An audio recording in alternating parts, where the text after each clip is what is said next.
고린도전서 11장 17절에서 34절입니다. 내가 명하는 이 일에 너희를 칭찬하지 아니하나니 이는 너희의 모임이 유익이 되지 못하고 도리어 해로움이라.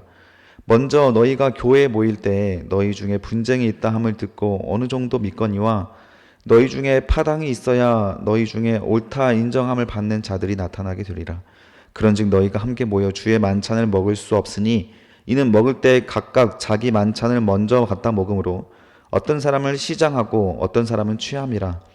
너희가 먹고 마실 집이 없느냐? 너희가 하나님의 교회를 없인 여기고 빈궁한 자들을 부끄럽게 하느냐? 내가 너희에게 무슨 말을 하랴? 너희를 칭찬하랴? 이것으로 칭찬하지 않노라. 내가 너희에게 전한 것은 주께 받은 것이니 곧 예수께서 잡히시던 밤에 떡을 가지사 축사하시고 떼어 이르시되 이것은 너희를 위하는 내 몸이니 이것을 행하여 나를 기념하라 하시고 식후에 또한 그와 같이 잔을 가지시고 이르시되 이 잔은 내 피로 세운 새 언약이니 이것을 행하여 마실 때마다 나를 기념하라 하셨으니 너희가 이 떡을 먹으며 이 잔을 마실 때마다 주의 죽으심을 그가 오실 때까지 전하는 것이니라. 그러므로 누구든지 주의 떡이나 잔을 합당하지 않게 먹고 마시는 자는 주의 몸과 피에 대하여 죄를 짓는 것이니라. 사람이 자기를 살피고 그 후에야 이 떡을 먹고 이 잔을 마실지니 주의 몸은 분별하지 못하고 먹고 마시는 자는 자기의 죄를 먹고 마시는 것이니라. 그러므로 너희 중에 약한 자와 병든 자가 많고 잠자는 자도 적지 아니하니 우리를 살폈으면 판단을 받지 아니하려니와 우리가 판단을 받는 것은 주께 징계를 받는 것이니 이는 우리로 세상과 함께 정죄함을 받지 않게 하려 하심이라. 그런즉 내 형제들아 먹으러 모일 때 서로 기다리라. 만일 누구든지 시장하거든 집에서 먹을지니 이는 너희의 모임이 판단을 받는 모든 모임이 되지 않게 하려 함이라. 그 밖의 일들은 내가 언제든지 갈 때에 바로 잡으리라. 아멘. 주의 말씀 고린도전서 11장 말씀으로 죄는 생각의 게으름이다. 죄는 생각의 게으름이다 라는 제목으로 주의 말씀 증거하도록 하겠습니다. 바울이 지금 계속 자유함에 대해서 가르치고 있었습니다. 그러다가 이제 여자가 머리를 가리는 일, 여자와 남자의 그런 문제에 있어서 이런 차별에 대해서 좀 예민할 수 있는 본문이 지난 우리 월요일 날 봤던 본문이었습니다. 그래서 오늘 이 말씀 그 이후에 이제는 성만찬에 대해서 이야기를 나누고 있는데 어떤 말씀인지 17절부터 한번 보겠습니다. 내가 명하는 이 일에 너희를 칭찬하지 않는다. 지금 각 주제마다 칭찬하는 것이 있었고 칭찬하지 못하는 게 있고 또 이번에는 그런 이제 두 가지 이렇게 나눠져 있는데 이번에는 칭찬하지 못하는 일을 말하고 있다라는 것이죠. 지난 우리 여자 문제, 여자가 머리를 이렇게 풀어 헤치고 있는 문제가 교회 안에서 이슈가 되었던 것은 바울이 칭찬하지 못하는 문제였습니다. 이번에도 칭찬하지 못하는 문제가 연속적으로 나오는데 이는 너희의 모임이 유익이 못되고 도리어 해로움이다. 중요한 표현입니다. 밑줄 그어주십시오. 너희의 모임이 유익이 못되고 도리어 해로움이다. 여러분, 교회라고 해서 다 유익이 되는 것은 아닙니다. 모든 교회가 다 유익한 모임은 아니에요. 성경도 미가서에 보면 오히려 예배에 참여하지 않은 것이 더 유리하다라고 하는 부분도 있습니다. 구약도 그렇고 여기 바울도 그렇고 그냥 교회 마크가 있고 교회에 십자가가 있고 목사님이 계신다고 해서 그 교회가 다 유익한 것은 아니다라는 것. 그 교회가 무엇을 중심 삼고 있는가, 우리는 어떤 신앙을 지켜가고 있는 모임인가에 따라서 그 모임은 유익할 수가 있고 도리어 정말 참여하지 않아니만 못한 해로운 모임이 될 수도 있다. 이러면 정말 심각한 거 아닙니까? 우리는 이때 당시에는 정말 목숨 걸고 신앙생활을 했는데 그 목숨 걸고 신앙생활을 하는 그 자리가 오히려 우리의 영혼을 해롭게 만든다면 도대체 뭐하러 신앙생활을 하는 겁니까? 이때에는 오늘날이야 뭐 박해가 없으니까 그냥 교회 오면 친구라도 있고 편안하게 인간관계 맞을 수 있으니까 도리어 우리는 한국 교회가 더 이렇게 분별이 안 되는 거지만 이때는 신앙생활을 하겠다라고 하면 사회적인 불이익을 당해야 했던 그런 시대 속에서 오히려 그 모임 가운데 그 성경적이지 않은 모습들이 나타났으면 그들은 밖에서는 정말 박해를 받으면서도 이 안에서도 하나님께 은혜를 받지 못하고 오히려 해로운 모임이라 칭함을 받게 된다는 것은 정말 치명적인 것이죠. 그래서 우리는 분별할 필요가 있습니다. 내가 무엇을 위해 신앙생활을 하는지, 내가 무엇을 위해서, 우리 교회는 어떤 중심을 가진 교회인지, 이거는 분별이에요, 분별. 이거는 판단과 비판, 정죄하지 말라 그 영역에 들어가지 않습니다. 분별하여서 바로 잡아야 할 거 바로 잡아야 하기 위하여 당회가 존재하고 또 이 성도님들 공동의회가 존재하는 거 아닙니까? 재직회가 존재하는 것이고요. 근데 무엇이 중심인지 모르면 그냥 하라고 하는 대로 따라가잖아요. 이게 문제가 시작되는 이게 가장 큰 시작점이죠. 뭐가 옳은지 모르면요. 그 옳은 기준은 어디에 있습니까? 늘 성경에 있습니다. 저도 이제 청년들하고 같이 신방을 하다 보면 이런 말을 해요. 너희가 너희 주장을 할 수 있다라는 거예요. 예배에 대해서, 또 신앙에 대해서, 생각에 대해서. 그런데 성도라고 한다면 기준이 있어야 합니다. 그 기준이 바로 성경인 것이죠. 어떤 주장이든 어떤 생각이든 성경에서 근거를 찾으십시오. 그러면 그 근거가 된다면 논의해 볼 가치가 있는 겁니다. 그러나 성경적이지 않다. 내가 내 주장을 성경에 찾을 수가 없다라고 한다면 일단 겸손해야죠. 어디에 나와 있는지 말인지 모르다 그럼 겸손해야죠, 일단은. 그래서 성경 공부를 하고 분별할 수 있는 실력이 갖춰져야 우리는 이단을 분별할 뿐만 아니라 교회 안에 있던 잘못된 전통들도 분별할 수가 있는 것입니다. 얼마나 잘못된 전통들이 많은지 몰라요, 한국교회에. 이런 것들을 누가 어떤 기준으로 책망하고 치리하겠습니까? 다 성경이 기준이 되어야 한다는 것이죠. 근데 고린도 교회에 성경적이지 않은 그런 일이 발생했다라는 거예요. 그런 모임이 있기 때문에 그 모임은 해로운 모임이 될 수밖에 없었다라고 바울은 말하고 있습니다. 18절에 보면 어떤 문제였는지 보겠습니다. 먼저 너희가 교회에 모일 때 너희 중에 분쟁이 있다 함을 듣고 어느 정도 믿거니와. 자, 바울이 지금 몇 가지 분쟁 이야기를 듣다가 이 성만찬 문제까지 듣고 나서 야, 이제는 그냥 차라리 분쟁이 있는 것이 좀 낫겠다 싶을 만큼의 심각한 상황이 있는 거예요. 자, 원래는 분쟁이 있으면 한 성도고 한 지체가 어떻게 분쟁이 있을 수 있냐고 바울이 말했잖아요. 그런데 이제는 바울이 말이 좀 바뀌어서요. 이제는 분쟁이 좀 있어야겠다라고 하는 거예요. 그 분쟁은 뭘 말하겠습니까? 분별을 말하는 겁니다. 19절에 보면 너희 중에 파당이 있어야 너희 중에 옳다 인정함을 받은 자들이 나타나리 되리라. 무슨 말이냐면 분쟁이 일어나서 좀 갈라서야 누가 예수 그리스도의 제자답게 성경적으로 살아가고 있는지가 드러나게 될 것이라는 거예요. 그래야만 분별이라고 하는 것은 어쩌면 분열까지 연결될 수가 있는 것이죠. 그리고 교회가 끊어낼 것은 끊어내는 것이 칠이 아닙니까? 아픈 과정이에요. 결코 사랑 안에서 이루어질 수가 없는 과정입니다. 사랑으로 치료를 해야 되지만 사람 감정이라는 게 그렇게 안 되잖아요. 평소에 이렇게 친하게 지내던 사람인데 잘못된 거 지적을 해서 인간관계가 깨지는 게 이게 보통 일입니까? 아프고 힘들고 피곤한 일이고 그냥 좋은 게 좋은 거다. 그냥 품어주고 싶고 나한테 잘해주는 사람이 잘못되는 일이 있다면 그거 어떻게 지적해요? 관계 깨지는데. 그래도 그것을 해내는 것이 교회 공동체의 능력이다라고 하는 것이죠. 바울은 그 말을 하는 겁니다. 분쟁이 있어야만 지금 너희 교회는, 이 고린도 교회는 옳고 그름이 분별될 정도로 지금 취약해져 있다라는 것이죠. 20절에 보면 그런즉 너희가 함께 모여 주의 만찬을 먹을 수가 없다. 바울이 어떤 이유인지 그 이유를 말하기 시작합니다. 바로 주의 만찬, 성만찬을 말하는 것이죠. 포도주와 빵을 떼어 먹는 그런 성만찬을 말하는 것인데 이때 당시에는 포도주와 빵만 떼어 먹는 것이 아니라 각각 도시락을 가지고 나와서 그 도시락을 서로 나누어 먹었습니다. 그러면서 주의 만찬이라 성만찬을 그렇게 나누었다라는 것이죠. 오늘과 형식이 좀 다르죠. 21절에 보니까 근데 이때 어떤 일이 발생했냐면 먹을 때 각각 자기 만찬을 먼저 갖다 먹음으로 어떤 사람은 배고프고 어떤 사람은 취함이라. 이때는 포도주를 마셨으니까 아직 만찬이 시작되지 않았는데 먼저 갖다 먹은 거예요. 그 이유가 뭐냐라고 봤더니 22절에 보니까 너희가 먹고 마실 집이 없느냐, 너희가 하나님의 교회를 업신여기고 빈궁한 자들을 부끄럽게 하느냐, 내가 너희에게 무슨 말을 하랴, 너희를 칭찬하랴, 이것으로 칭찬할 수 없다. 이게 무슨 일이냐면 이 고린도 교회 안에 가난한 사람이 있고 좀 부자가 있었습니다. 부자가 싸우는 도시락에는 반찬이 좀 메뉴가 있었겠죠. 가난한 사람들은 뭐 김치에 밥 이렇게밖에 없었다는 것이죠. 그러면 같이 밥 먹을 때 어떻게 됩니까? 아무래도 가난한 사람들이 부자의 것을 자꾸 이렇게 반찬을 먹게 되잖아요. 부자들이 그게 싫었던 거예요. 그러니까 부자들끼리 모여서 먼저 밥을 먹어버렸다는 겁니다. 주의 만찬이 시작되기도 전에. 그럼 가난한 사람들끼리 나중에 또 먹게 되고 가난한 사람들의 마음이 어떻겠어요? 수치스럽지 않겠습니까?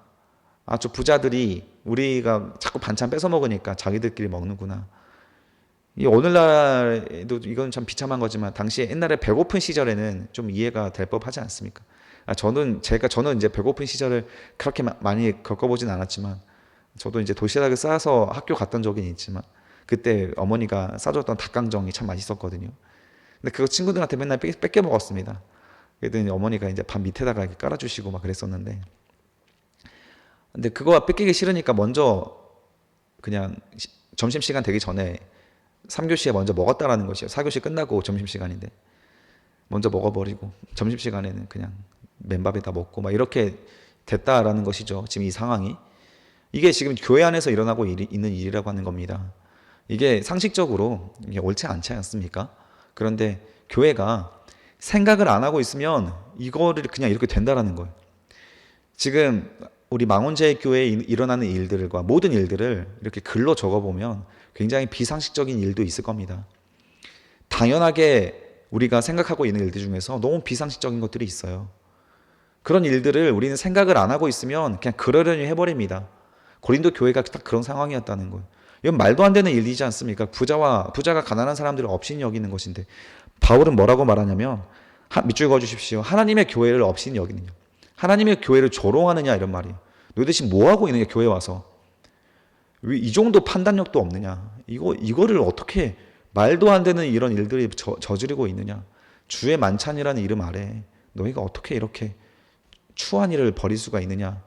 그런데 그 일들이 한 번에 이렇게 일어났겠습니까? 자꾸 이렇게 불편한 마음이 있으니까 한두 사람이 먼저 시작을 했겠죠. 그러다 보니까 서서히 그렇게 모임이 확장되었고 당연시 되게 되었다라는 거예요. 당연시 되는 게 제일 무서운 겁니다. 예배라고 하는 거는 모든 순서가 당연하지 않습니다. 그래서 교회에서 일어나는 모든 일들을 자꾸 유념 있게 봐야 돼요. 당연하게 여기면 안 됩니다. 해왔던 것이 정답이 아니에요.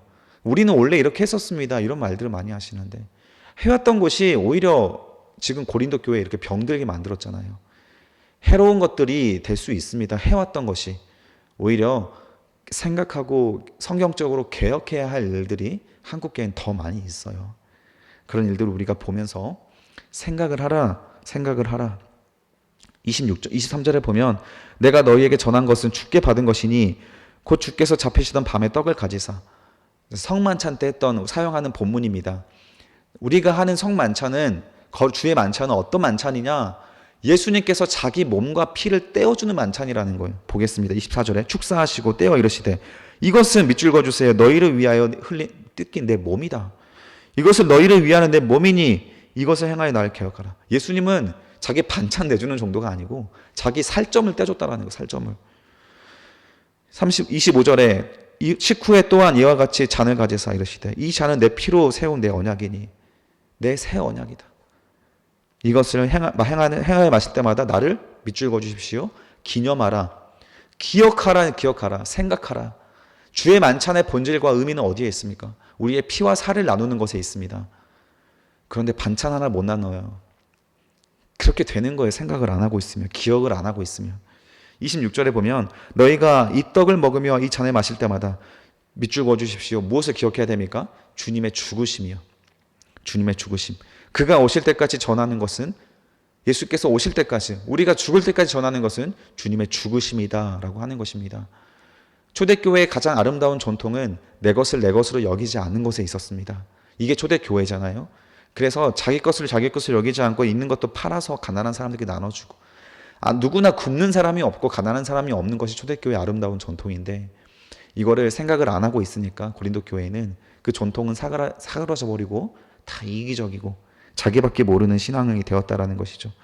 27절, 그러므로 주의 떡이냐 잔을 합당하지 않게, 밑줄 그어주세요. 합당하지 않게 먹고 마시는 자 어떻게 됩니까? 밑줄 그어주세요. 주의 몸과 피에 대하여 죄를 짓는 것이다. 교회 와서 예배드리고 찬양하고 나누고 식사하는 것이 죄를 먹고 마시고 우상을 숭배하는 일이 될 수 있습니다. 자기가 중심이 되어 있으면. 이런 얘기는 많이 들었지만 여러분, 실제로 우리의 행동 가운데 이런 행동이 너무 많습니다. 겉으로 드러나는 이런 이기심들, 내 욕심들.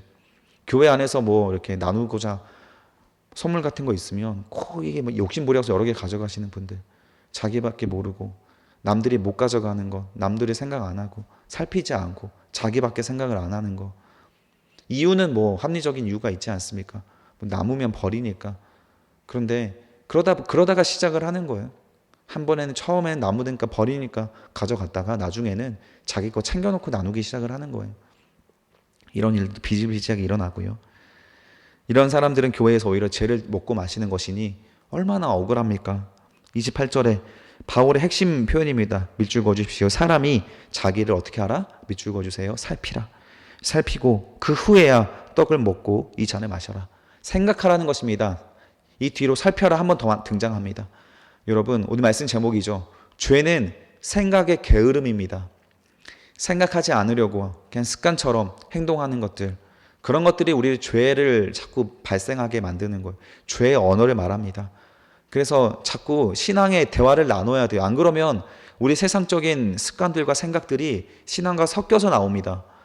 그래서 처음에 자꾸 신앙인들이라도 하더라도 신방을 하거나 친구를 만나서 대화를 하면 처음에는 너무 세속적인 이야기가 나와요. 근데 그거를 영적인 대화로 바꾸기가 너무 어렵습니다. 제가 한참 시간을 들여야만 겨우 영적인 대화로 바뀌어요. 이게 왜 그러는 거예요? 평소에 생각을 안 하고 사니까 그런 겁니다. 예수님을 생각을 안 하고 주의 몸을 생각을 안 하고 말씀을 생각을 안 하고 사니까 자꾸 이런 영적인 대화를 나눌 사람들이 눈에 없고 주변에 없고 그런 기회가 많이 없다 보니까 자꾸 이런 일이 발생하는 겁니다. 그러면 자꾸 자기가 살아왔던 대로 살게 되고 신앙에 감동 있는 삶을 살지 못하고 세속적인 삶을 선택을 하면서 매번 교회 올 때마다 후회스럽고 교회 올 때마다 부끄럽고 주님을 생각할 때마다 부끄럽고 이런 우리의 신앙 성도가 아니에요. 우리는 주님을 생각할 때 감동과 은혜가 있어야 합니다. 그런데 맨날 죄를 짓는데 어떻게 우리가 그 기쁨이 있겠습니까? 맨날 세속적으로 살아가는데 차라리 세속적으로 살아가면 회개가 있으면 다행인데 나중에 세속적으로만 사니까 요즘 장신대에서 어떤 신학이 있는지 아십니까? 죄에 매여 있지 말자는 거예요. 죄 얘기하는 거 되게 싫어합니다. 지겹다라는 거죠. 지겹다는 거. 아니 그러면 죄를 안 지으면 죄 얘기를 안 하는데 죄를 맨날 짓잖아요. 죄를 지으면서 하나님 무시하면서 말씀도 무시하면서 그러면서 죄 얘기는 하지 말자는 거예요. 이게 인간의 참 악한 본성이라는 것. 그거를 신학적으로 얼마나 합리화시켜놨는지 모릅니다. 신학의 한 대주류를 이루었습니다. 그 한마디를 이루기 위해서 얼마나 많은 합리화가 있는지 모릅니다. 제 이 말도 만약에 장신대 교수님이 들으시면 굉장히 싫어할 말일 겁니다. 어떻게 합니까? 제가 느끼는 바였고 또 이 하나님의 말씀을 사랑하는 또 한 부류들은 똑같이 우리 장신대의 약점이다 이렇게 생각을 하고 있는 부류이기도 합니다. 양대 상맥의 두 신학의 부류예요. 우리는 성경을 보면서 늘 생각을 하고 죄를 생각해야 되는 것이 정답입니다. 그러나 맨날 똑같은 죄만 생각하면 그게 뭐합니까 대체? 그래서 생각을 하고 죄를 안 지어야 하나님 앞에 당당한 겁니다. 그래야 정죄함이 없는 것이죠. 28절 사람이 자기를 살펴야 이 성만찬을 참여할 수 있다는 거예요. 조금만 생각해 봤어도 부자들이 이렇게 가난한 사람들과 빼고 자기들끼리 밥 먹는 이런 추한 행동을 하지 않았을 겁니다. 29절에 주의 몸을 분별하지 못하고 먹고 마시는 자는 자기 죄를 먹고 마시는 것이다. 그러므로 너희 중에 약한 자와 병든 자가 많고 잠자는 자도 적지 않다. 잠자는 자는 순교자를 말하는 것이고 약한 자와 병든 자, 몸이나 마음이 약하거나 신앙이 약한 자, 믿음이 약한 자, 병든 자 이런 사람들이 왜 존재하냐 했더니 좀 바울이 무서운 말을 합니다. 30절 맨 앞에 뭐라고 나와 있습니까? 그러므로 라고 하면서 앞에 있는 이유로 뒤에가 있다라는 거예요. 너희가 자기 죄를 먹고 마심으로써 너희가 병들고 믿음도 약해지고 마음도 약해지고 심지어 죽기까지 했다라는 거예요. 오히려 그들이 하나님 앞에서 이 순교하는 게 얼마나 영광스러운 일입니까? 그런데 오히려 세상의 시련을 하나님이 주셨고 도리어 이 새 공동체, 새 언약의 공동체 안에서 구약처럼 하나님이 또 때릴 수밖에 없는 공동체를 만들어버리니 얼마나 해로운 공동체예요. 모든 우리의 질병이나 우리의 아픔들이 다 하나님의 심판은 아니지만 하나님의 심판 중에 많은 것들이 우리의 육신의 질병이기도 합니다. 그래서 우리가 늘 겸손하게 모든 것들을 생각하고 겸손하게 살펴봐야 되는 거예요. 이런 걸로 남을 정죄하면 절대 안 되고요. 자기를 보라는 거예요. 자기를. 이 31절에 보십시오. 우리가 밑줄 그어주십시오. 우리를 살폈으면 판단을 받지 아니라. 이 판단은 심판입니다. 우리가 우리를 살폈으면 나 자신을 먼저 살피는 거예요. 그래야 남을 본다고 했잖아요. 나 자신을 보아야 엉뚱한 행동을 하지 않습니다. 하나님의 징계를 받지 않는다. 32절. 우리가 징계받는 것은 주께 징계받는 것이니 이는 우리로 세상과 함께 정죄함을 받지 않게 하려 하심이라. 하나님께서 구약의 이스라엘 백성들을 때리셨던 이유가 뭡니까? 그들에게 하나님 세상으로부터 부끄러움 당하지 않고 하나님의 심판날에 세상과 함께 멸망당하지 않게 하려고 이스라엘 백성들을 막 때렸던 건데, 이 신약에 와서도 고린도 교회는 구약처럼 때려야 돼요. 똑같은 이유입니다. 우리로 세상과 함께 요한계시록 백보자 심판에서 심판받고 지옥에 떨어지지 않게 하기 위하여서 하나님께서 때린다라는 거예요. 또 때린다는 거예요. 좀 안 때리려고 예수님께서 오셨는데 또 때려야 되는 거예요. 어쩔 수 없죠. 32절에 보면 33절. 그런즉 내 형제들아 먹으러 모일 때 어떻게 하라? 서로 밑줄 그어 주십시오. 기다리라. 배고파도 그리고 뺏어 먹으면 어때? 같이 나눠 먹어. 그 기다림을 절제를 말하는 겁니다. 인내를 말하는 거예요. 사랑을 말하는 거죠. 기다려줘야 되는 것입니다. 믿음이 연약한 사람들이 믿음을 가진 사람들 기다려주는 것처럼 가진 사람이 없는 사람을 위해서 기다려주고 품어주고 함께하라. 만약 이게 안 된다, 정말 배고파서 먹었어요, 그러면 교회에서 먹지 말라는 거. 34절. 만일 누구든지 시장하거든 집에서 먹어라. 이는 너희의 모임이 판단받는 모임이 되지 않게 하려면, 심판받는 모임이 되지 않게 하기 위해서. 그 밖의 일들은 내가 언제든지 갈 때 바로 잡으리라. 일단은 너희가 교회 안에서 함께 먹는 자리에 못 먹겠으면 집에서 먹고 오세요. 나머지 수많은 일들이 존재하지만 그거는 일단은 내가 다시 고린도에 가서 바로 잡겠습니다. 이거 말고도 이야기가 많았다는 거죠. 고린도는 참 바울이 답답하고 화가 나는 부분들이 우리가 읽어보면 알겠지만 굉장히 상식적인 부분들이 많습니다. 신앙의 상식적인 부분들을 생각을 안 하고 게으르게 그냥 사는 대로 살고 우리가 해왔던 대로 하니까 점점 더 세속화되고 점점 더 자정 능력을 잃어서 뭐가 문제인지를 분별하지 못하게 되는 거예요. 교회는 이때가 가장 심각할 때입니다. 우리 성도님들, 우리 청년들 교회 어떻게 다니십니까? 저는 계속 누누이 작년부터 말했잖아요. 분별하십시오. 제가 하는 설교도 분별하십시오. 성경적인지 아닌지, 성경 말을 하고 있는지 아닌지로 분별하시고, 맞다면 따라오시고 아니라면 도전하시고 논쟁을 하셔서 성경을 근거로 저랑 같이 얘기를 나누자라는 거예요. 아니라면 바꿔야 되니까, 아니라면 우리가 행동을 바꿔야 하기 때문에 자꾸 우리 진지하게 이런 부분들을 고민하고 함께 나아갔으면 좋겠습니다. 그래서 오늘 하루도 생각의 게으름을 갖지 마시고 꼭 우리 옳은 선택, 옳은 판단할 수 있는 하루가 되시기를 주님의 이름으로 축복합니다. 기도하겠습니다. 살아계신 아버지 하나님 감사합니다. 오늘 우리 가운데 함께 하신 주님, 우리가 그냥 살지 않게 하여 주시옵소서. 멍 때리고 살아가지 않게 하시옵소서. 그냥 하라고 하니까 하지 않게 하시옵소서. 왜 해야 하는지를 분명하게 이해하고 하게 하여 주시고, 내가 아멘 되는 것이 성령께서 주시는 감동으로 아멘 되게 하여 주시옵시고, 생각의 게으름으로 방종하게 따라가지 않게 하여 주시옵소서. 분별할 수 있는 지혜를 주시고 필요하다면 분쟁까지도 하나님 우리가 달게 받겠사오니 옳은 교회를 만들어 주시고 옳은 공동체를 만들어 주셔서 성경적으로 주님 앞에 다시 섰을 때 부끄럽지 않고 정죄받지 않는 우리들 되게 하여 주시옵소서. 오히려 모일 때 해로운 공동체가 있다고 하는 무서운 말씀을 들었사오니 우리 교회가 그런 교회 되지 않게 하시고 날마다 유익하고 매주마다 감동이 있는 그런 교회가 되어 주 예수 그리스도의 답게 정직하게 살아가시고 행복하고 평강하게 살아가는 제자들 될 수 있도록 함께 하여 주시옵소서. 감사드리며 예수 그리스도의 이름으로 기도드립니다. 아멘. 오늘 저는 말씀 가운데 구체적으로 우리가 어떻게 비상식적인 일들이 일어나고 있는지 저는 언급하지 않았습니다. 시험 될 수 있는 분들이 있을 것 같아서 그렇게 언급하지 않았고, 개인적으로는 저는 찾아가서 그런 권면을 몇 사람은 드리긴 합니다. 그래서 우리 각자 정직하게 적용을 해보시고 어떤 면이 정말 생각의 게으름 때문에 내가 이런 반응들이 나왔고 이렇게 생활을 살고 있었구나, 예배를 이렇게 드리고 있었구나를 정직하게 각자 분별해 보시기를 바랍니다. 이제 함께 기도할 때 그런 정직하게 분별할 수 있는 시간을 갖도록 하겠습니다. 기도하겠습니다.